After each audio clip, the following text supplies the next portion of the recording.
یا کوئی مصیبت دور کر دیتا ہے. اور اگر وہ بھی نہیں اللہ کرتا تو پھر اس دعا کا اسٹاک کرتا ہے, اور قیامت کے دن اللہ تعالیٰ اس دعا کے بدلے میں اعلیٰ جنت کے مقام عطا فرمائے گا. یہ امور دنیا کے باب میں ہے. یاد رکھو مسئلہ, دنیا کی کوئی چیز جب اللہ سے مانگتے ہیں نا تو وہ لائق ہوتی ہے تو دیتا ہے, لائق نہیں ہوتی ہے تو نہیں دیتا ہے. دین کے باب میں یہ مسئلہ نہیں ہے.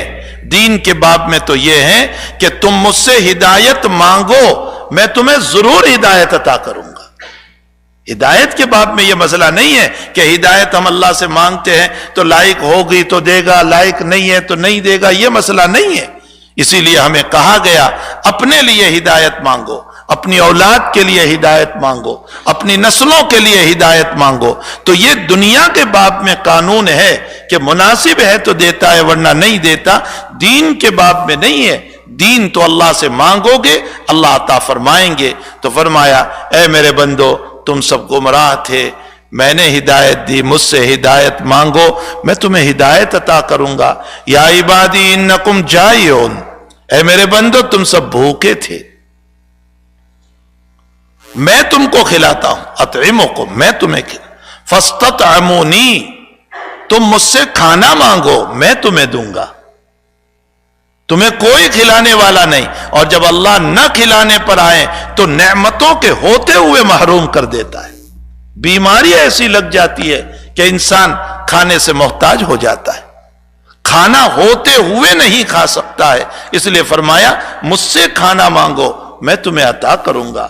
آگے فرمایا یا عبادی انکم عارن, میرے بندو تم ننگے تھے, بغیر کپڑوں کے تھے, میں نے تمہیں کپڑا پہنایا. فقصونی, مجھ سے کپڑے کا سوال کرو میں تمہیں عطا کروں گا. اس لیے نبی کریم صلی اللہ علیہ وسلم نے فرمایا کھانے سے پہلے بھی بسم اللہ پڑھو, کھانے کے بعد بھی دعا پڑھو.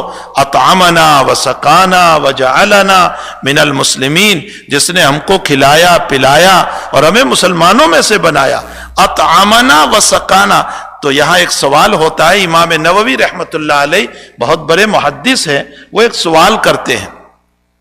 سوال یہ کیا کہ اللہ کے نبی نے یوں کیوں دعا نہیں سکھائی الحمدللہ الذی رزقنا, اے اللہ ساری تعریفیں تیری ہے تو نے رزق دیا.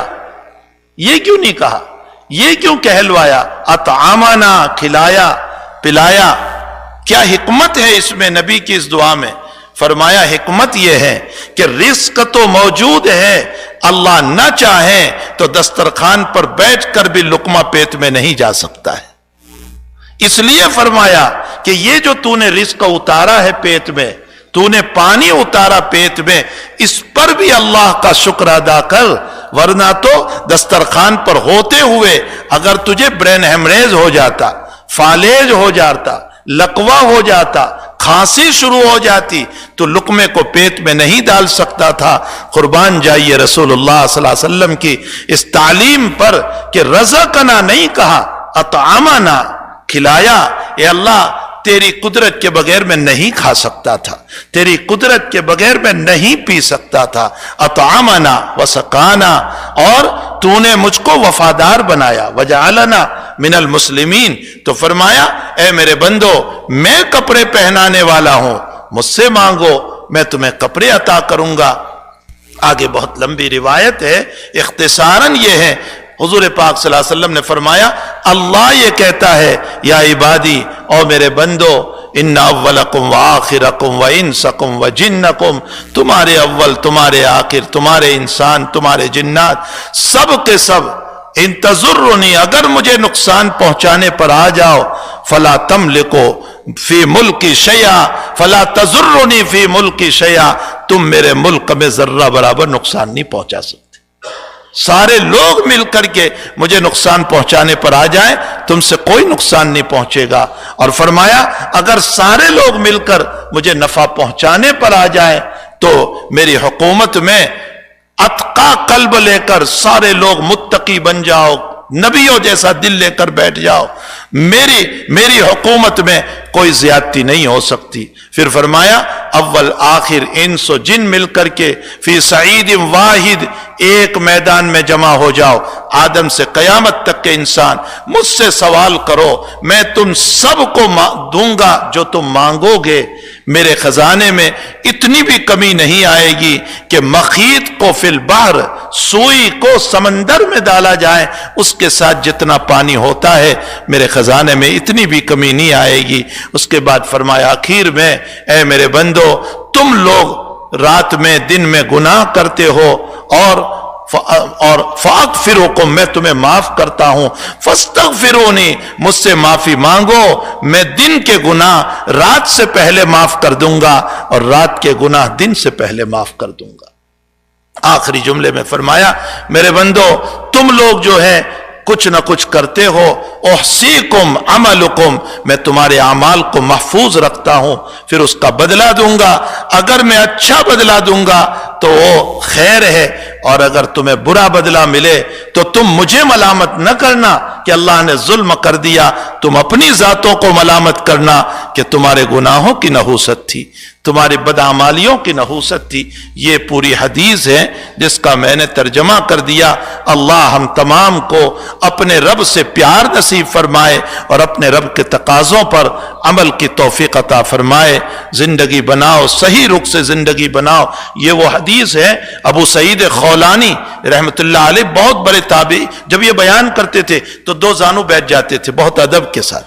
امام احمد فرماتے ہیں اشرف الحدیث، یہ حدیث سب سے اونچی ہے، بہت اعلیٰ درجے کی حدیث ہے، اگر اس کو کھولا جائے تو کئی جمعہ گزر جائے گی، کئی گھنٹے چاہیے اس حدیث کو بیان کرنے کے لیے۔ اللہ ہم تمام کو اللہ سے مانگنے کی توفیق عطا فرمائے۔ وصلی اللہ علی النبی الکریم برحمتک یا ارحم الراحمین۔